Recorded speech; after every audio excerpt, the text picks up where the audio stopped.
नमस्कार, स्वागत है आपका। आप देख रहे हैं बिहार झारखंड का ये खास बुलेटिन। मैं हूं आपके साथ अनाया शर्मा। शुरुआत करेंगे बुलेटिन की, उससे पहले रुक करेंगे इस वक्त की हेडलाइंस की ओर। समस्तीपुर में अल्पसंख्यक कल्याण मंत्री जमा खान ने की पीसी। जमा खान ने जिले के लोगों से की अपील। एनडीए गठबंधन के लोकसभा उम्मीदवार शांति चौधरी को जिताने की अपील। बोकारो में कांग्रेस प्रत्याशी अनुपमा सिंह कर रही जनसंपर्क कर लोगों से मांग रही समर्थन। अनुपमा सिंह ने अपनी जीत का किया दावा। बोकारो में बीजेपी प्रत्याशी डुल्लू महतो ने प्रचार अभियान किया तेज। गांव-गांव घूमकर लोगों से की अपील। पीएम मोदी के नाम पर वोट देने की अपील। बगहा में विधानसभा कार्यकर्ता सम्मेलन हुआ संपन्न। सम्मेलन में राज्य सचिव मंडल सदस्य प्रभुराज नारायण राव हुए शामिल। हाथ छाप पर बटन दबाकर विजय दबाने का किया दावा। मधेपुर में बेखौफ अपराधियों ने की अंधाधुंध गोलीबारी। बदमाशों की गोलीबारी में 4 लोग घायल। मामले की जांच में जुटी पुलिस।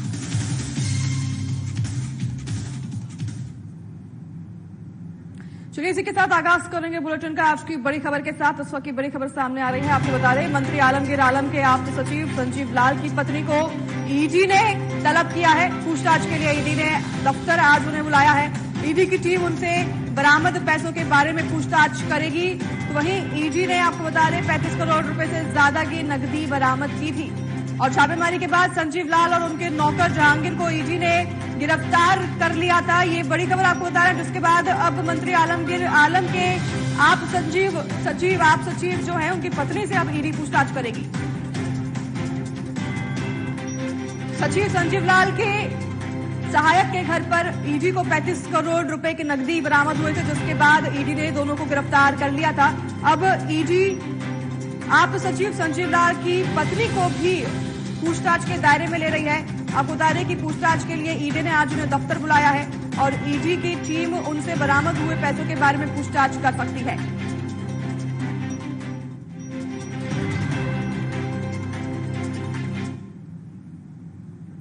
इसके साथ आगे बढ़ेंगे खबरों में। समस्तीपुर में अल्पसंख्यक कल्याण मंत्री जमा खान ने प्रेस कॉन्फ्रेंस का आयोजन किया और वहीं उन्होंने मीडिया कर्मियों को बताया कि नीतीश कुमार देश के एक ऐसे नेता हैं जो अपने वसूलों से कभी समझौता नहीं करते। जामा खान ने आगे बताया कि पहले के शासन में महिला और युवतियां शाम के बाद घर से बाहर नहीं निकलते थे। जब से नीतीश कुमार का बिहार में शासन चल रहा है, सभी बेधड़क किसी भी समय बाहर जाते हैं। उन्होंने आगे बताया कि नीतीश कुमार ने महिला सशक्तिकरण पर विशेष ध्यान दिया, तभी तो महिला अपने पैरों पर खड़ी होकर घर परिवार चला रही है।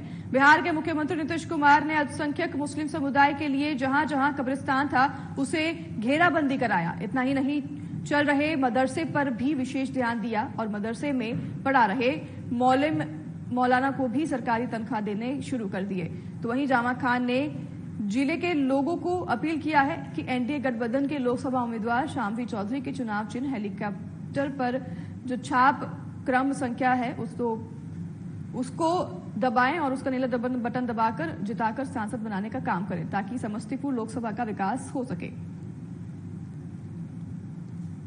बिहार में जो काम हुआ है, नेता नीतीश कुमार जो काम किए हैं, उस काम के साथ साथ हर क्षेत्र में काम के साथ साथ भाईचारा सौहार्द बना रहे, इसका उन्होंने बहुत बड़ा काम किया। 2005 के बाद जब बागडोर उनके हाथों में आई, आने के बाद उन्होंने बात का ख्याल रखा कि आपसी भाईचारा साथ साथ विकास भी हो।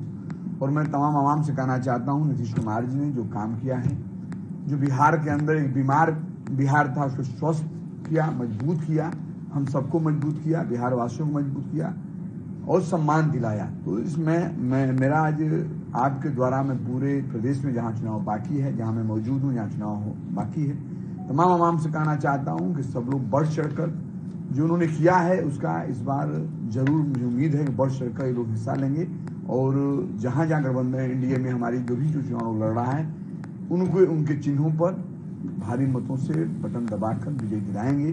नेता नीतीश कुमार जी मंथन करते हैं, बहुत सारा चीज पार्लियामेंट में हुआ है जो हमारे नेता नीतीश कुमार जी ने उनका विरोध भी किया, आप देखे होंगे। अब रही सवाल चुनावी एजेंडा, सबका अपना एजेंडा है, करे न करे एजेंडा लोग लेकर चलता है। आप देखें उधर क्या जाना आप भी जानते हैं। आज जो भी नेता है जहां जाते हैं उनका एजेंडा अलग है, उनका अलग है, लेकिन अपनी बात को बोलता लोग है। लेकिन मैं इतना कहूंगा कि एनडीए में रहते हुए मैं बताना चाहता हूं कि 2005 के पहले जहां जिस डिपार्टमेंट को मैं संभालता हूं, जिस डिपार्टमेंट का मैं कैबिनेट मिनिस्टर हूं, उस डिपार्टमेंट का 3 करोड़ 53 लाख बजट था और एनडीए के साथ रहते ही हमारे नेता ने बढ़ाकर आज 700 करोड़ कराया। बोकारो में बीजेपी प्रत्याशी डुल्लू महतो ने प्रचार अभियान तेज कर दिया है। डुल्लू महतो गांव-गांव घूमकर लोगों से मोदी के नाम पर वोट देने की अपील कर रहे हैं। इसी क्रम में डुल्लू महतो ने चंदन कियारी विधानसभा क्षेत्र का दौरा कर लोगों से समर्थन मांगा और इस दौरान लोगों ने भी डुल्लू महतो का जोरदार स्वागत किया और देश में हुए 10 वर्षों के कार्यों को लेकर मतदान करने की बात कही। मीडिया से बात करते हुए डुल्लू महतो ने कांग्रेस पर हमला किया और कहा कि जिस पार्टी ने अभी तक अपना दुल्हा नहीं तय किया है तो बारात उनके साथ कैसे जाएंगे। ऐसे में पहले उनको बताना चाहिए तो उनका प्रधानमंत्री कौन होगा। ये मतलब कोई विकास का बात ही नहीं है। बढ़ते चलो। प्रधानमंत्री कौन बनेगा ये तो बतावे। कांग्रेस का प्रधानमंत्री कौन कैंडिडेट है? इसका जब दुल्हा ही नहीं तो बाराती किस दुल्हा तो होना चाहिए ना। कांग्रेस का दुल्हा ही नहीं अभी तक। चलिए इसी बीच रुकेंगे छोटे से ब्रेक के लिए। जल्द हाजिर होंगे आपके पास इस ब्रेक के बाद।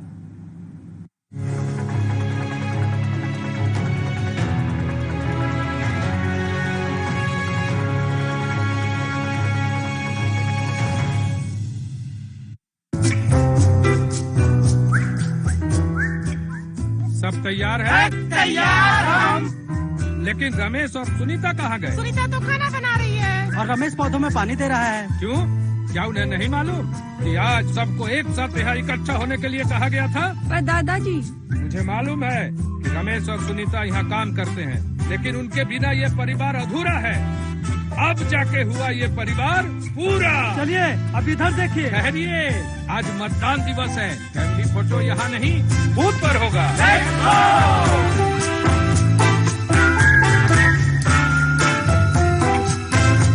सर मैंने भी वोट दिया है। तो फिर आप भी आके शामिल हो जाइए हमारे फैमिली में, क्योंकि इस बार हम लोगों ने किया है सब परिवार फैमिली वोटिंग। और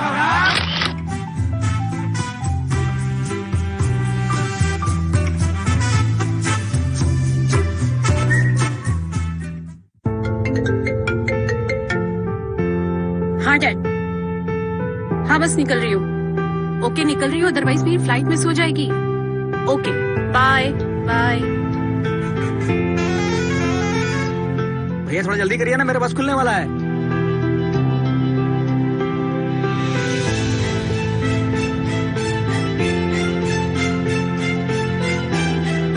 आइए चाचा, आइए बैठिए।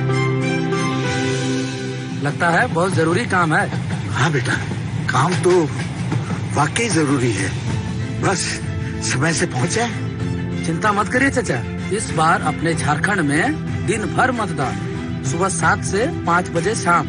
हम सब भी वहीं जा रहे हैं। अच्छा,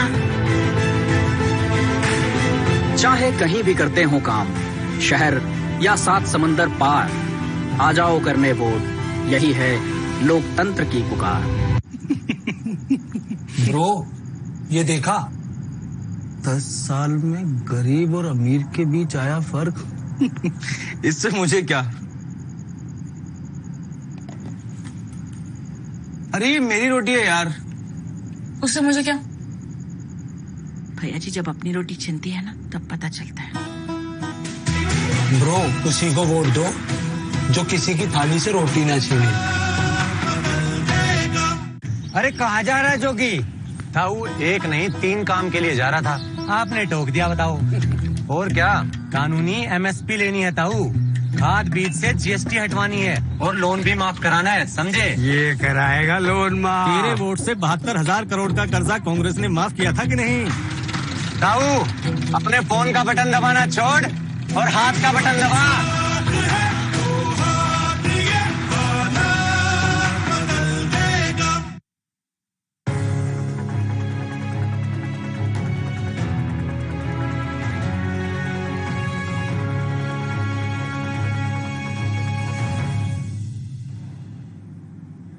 स्वागत है एक बार फिर आपका। ब्रेक के बाद रुख करेंगे खबरों की, और उससे पहले इस वक्त की बड़ी खबर से आपको रूबरू करवा देते हैं।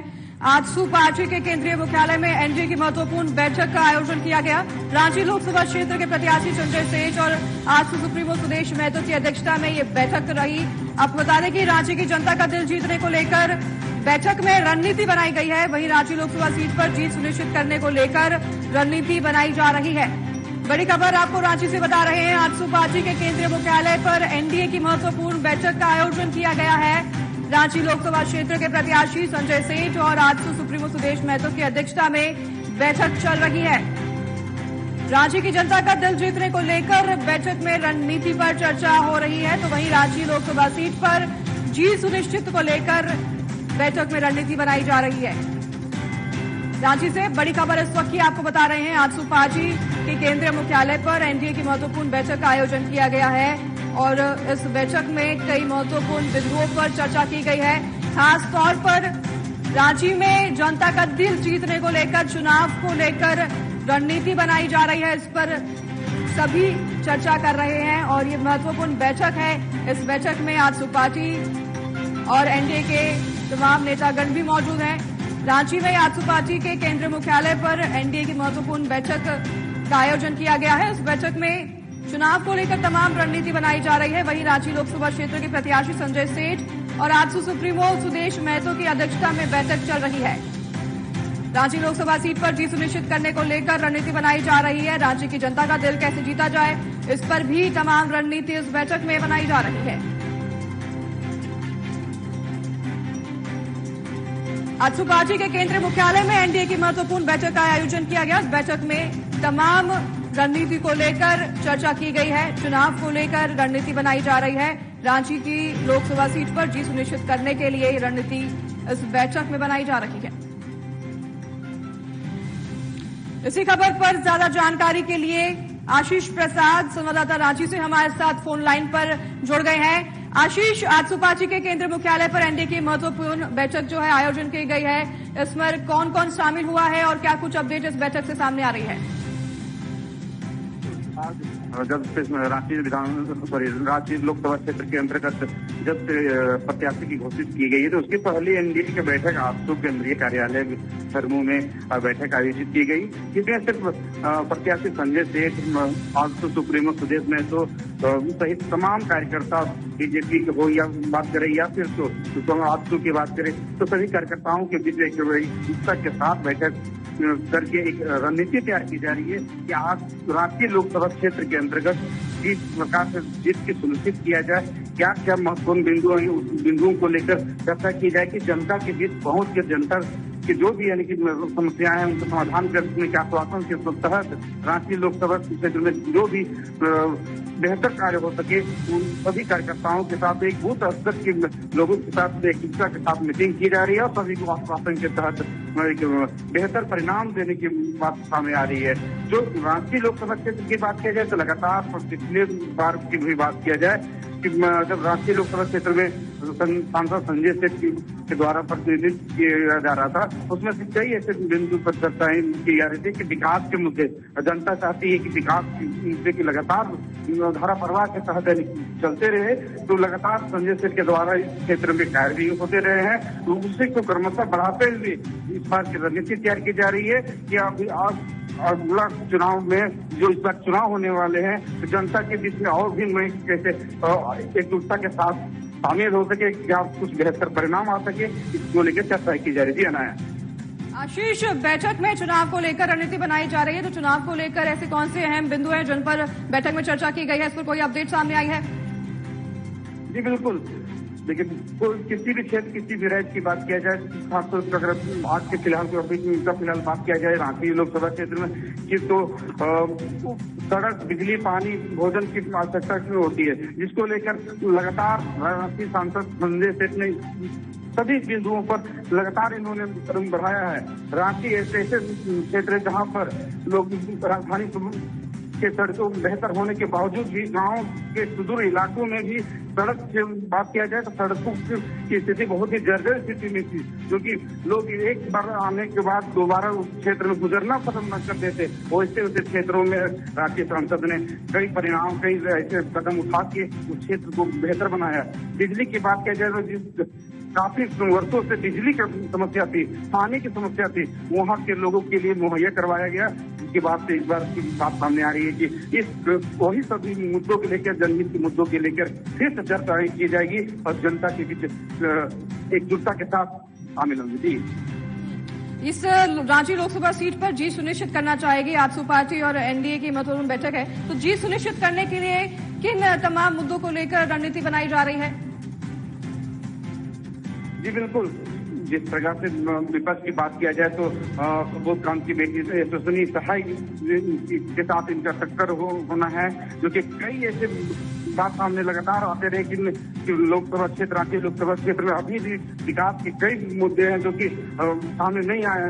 चाहे युवा की बात किया जाए, चाहे तो और भी कई विकास की, लेकिन एक चीज बताना चाहूंगा कि रांची सांसद संजय सेठ के द्वारा कई ऐसे पहल किए गए जो कि कई ऐसे फैक्ट्रियों का शिलान्यास भी किया जा रहा था, कई ऐसे छोटे छोटे वर्ग के लोगों के लिए बेहतर काम के लिए भी, लेकिन झारखंड सरकार के द्वारा कई ऐसे अड़चने लाने के बाद उन्हें पूर्ण नहीं करने के साथ कई ऐसी परेशानियां लेकिन उन्हें नकारा गया।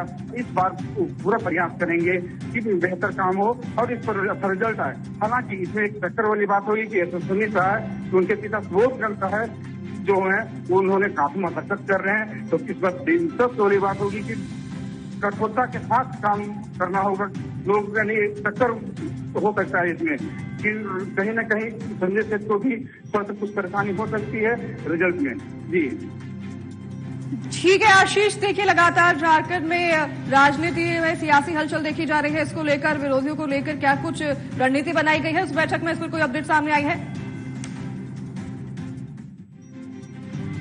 देखिए, हालांकि बैठक में एक 1-to-1 की बात किया जाए तो लोगों से एक बूथ स्तर के कार्यकर्ता कि लोगों को बीच कैसे पहुंचा जाए, बूथ स्तर के कार्यकर्ता इस बैठक में के कार्यकर्ता इसमें शामिल है और अभी रणनीति तैयार की जा रही है। अब आने वाला समय ही बताया कि आखिर क्या कुछ उससे बैठक की बेहतर परिणाम निकल के आता है और जनता के बीच जाने की क्या रणनीति बनाई जाती है ताकि जनता से विकास चाहती है और विकास की पहल के लिए क्या कुछ बेहतर कर पाते हैं, अब ये देखने वाली बात होती है। जी ठीक है आशीष, बहुत धन्यवाद आपका हमें तमाम जानकारी साझा करने के लिए। आज सुपर पार्टी के केंद्रीय मुख्यालय पर एनडीए की महत्वपूर्ण बैठक का आयोजन किया गया। इसमें चुनाव को लेकर तमाम अहम बिंदुओं पर चर्चा की गई, रणनीति बनाई गई है। चलिए इसी बीच रुकेंगे एक छोटे से ब्रेक के लिए, जल्द हाजिर होंगे आपके पास इस ब्रेक के बाद।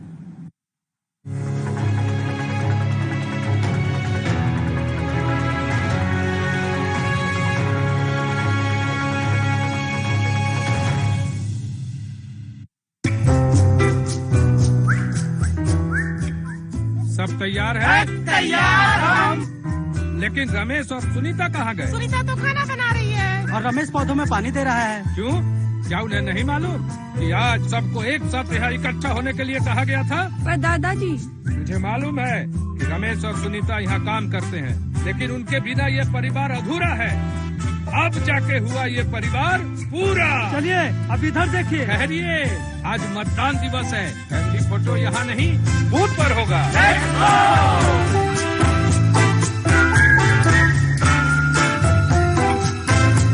सर मैंने भी वोट दिया है। तो फिर आप भी आके शामिल हो जाइए हमारे फैमिली में, क्योंकि इस बार हम लोगों ने किया है सपरिवार फैमिली वोटिंग। और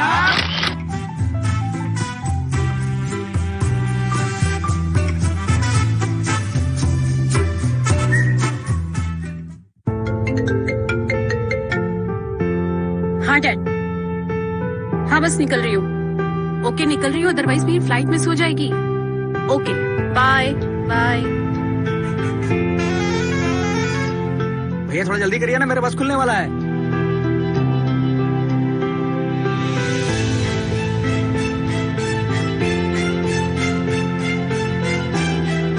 आइए चाचा, आइए बैठिए।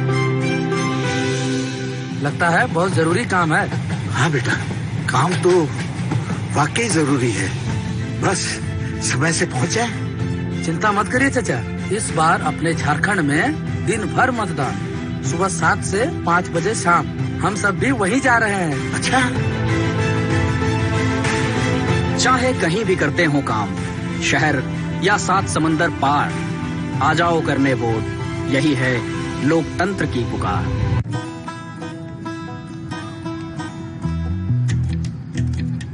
पापा,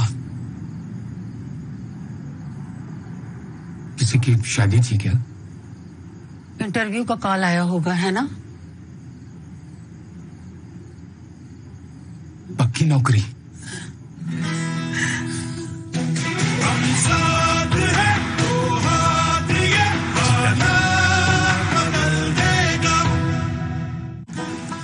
सुनीता, तेरे को नहीं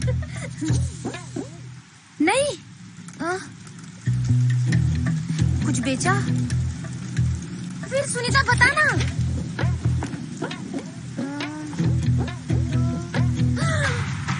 कांग्रेस हमें 1 लाख देने लगी। अरे कांग्रेस हमें 1 लाख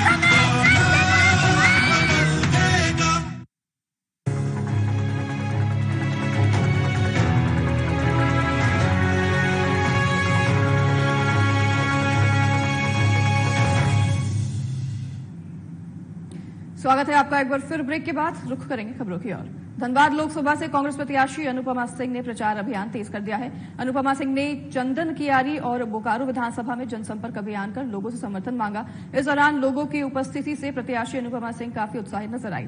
मीडिया से बात करते हुए अनुपमा सिंह ने कहा कि जिस प्रकार से महिला पुरुष का समर्थन प्राप्त हो रहा है, हम कह सकते हैं कि हमारी जीत सुनिश्चित है। उन्होंने आगे कहा कि लोग चुनाव के वक्त जो बाहरी भीतरी की बात करते हैं वह सही नहीं है, क्योंकि जो भी लोग धनबाद लोकसभा से बाहर जाते हैं वह धनबाद और बोकारो कहकर अपना परिचय देते हैं। ऐसे में बाहरी भीतरी की बात होनी ही नहीं चाहिए।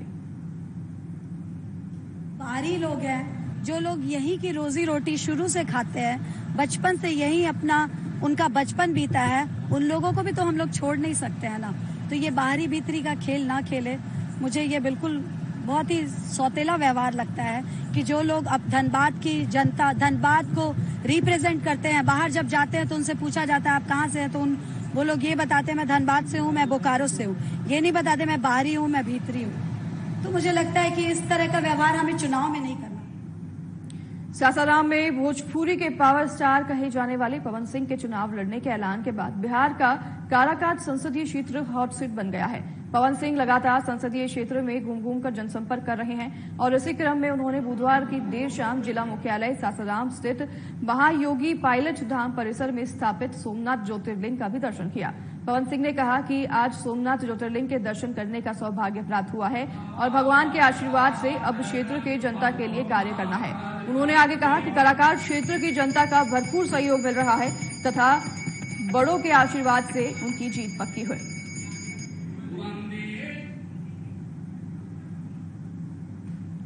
खबर बगहा से है, जहां सीपीआई-एम पश्चिम चंपारण संसदीय निर्वाचन क्षेत्र के 3 विधानसभा क्षेत्र स्तरीय कार्यकर्ता सम्मेलन संपन्न हुआ।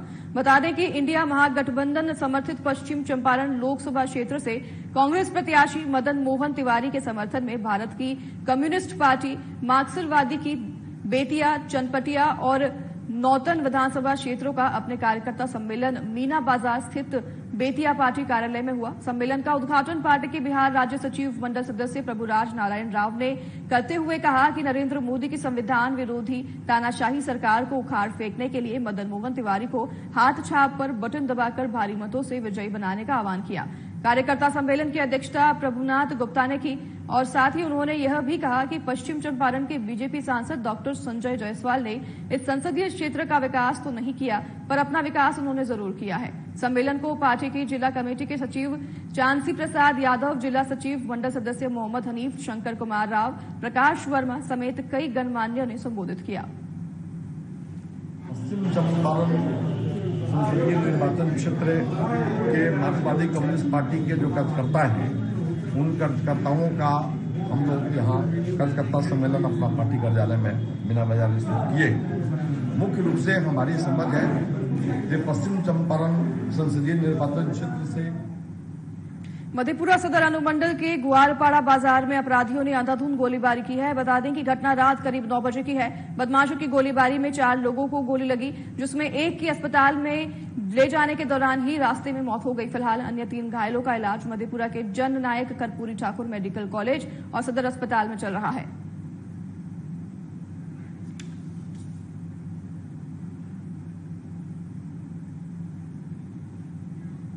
सरायकेला में चांडिल अनुमंडल क्षेत्र के लेटेमदा रेलवे स्टेशन के पास ट्रेन की चपेट में आने से एक हाथी की दर्दनाक मौत हो गई। मिली जानकारी के अनुसार हावड़ा हाटिया एक्सप्रेस ट्रेन की चपेट में आने से हाथी की मौत हुई है। घटना की जानकारी मिलने पर वन विभाग की टीम और रेलवे के अधिकारी मौके पर पहुंचे और घटना की जानकारी ली। बताया जा रहा है कि हाथी भोजन की तलाश में जा रहे थे, तभी हाथी ट्रेन की चपेट में आ गया और मौत हो गई।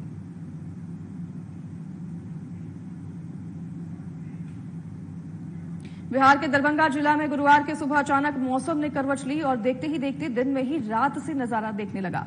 तेज हवा और बादल गरजने के साथ जमकर बारिश शुरू हो गई। मौसम के बदले मिजाज को देखते हुए दिन में ही लोग घरों में दुबक गए तो आसमान में बादल छाने से ऐसा अंधेरा हुआ कि लोगों को अपने गाड़ी की हेडलाइट भी जलानी पड़ गई। दिन में ऐसा नजारा देख लोग चौंक गए। तो दरअसल विगत कई दिनों से यहाँ की लोग तेज धूप और लू की समस्या से परेशान चल रहे थे, लेकिन गुरुवार सुबह से आसमान में काले बादल के साथ तेज सर्द हवाएं चलने लगी और 9 बजे बिजली की कड़कने के साथ तेज बारिश होने लगी।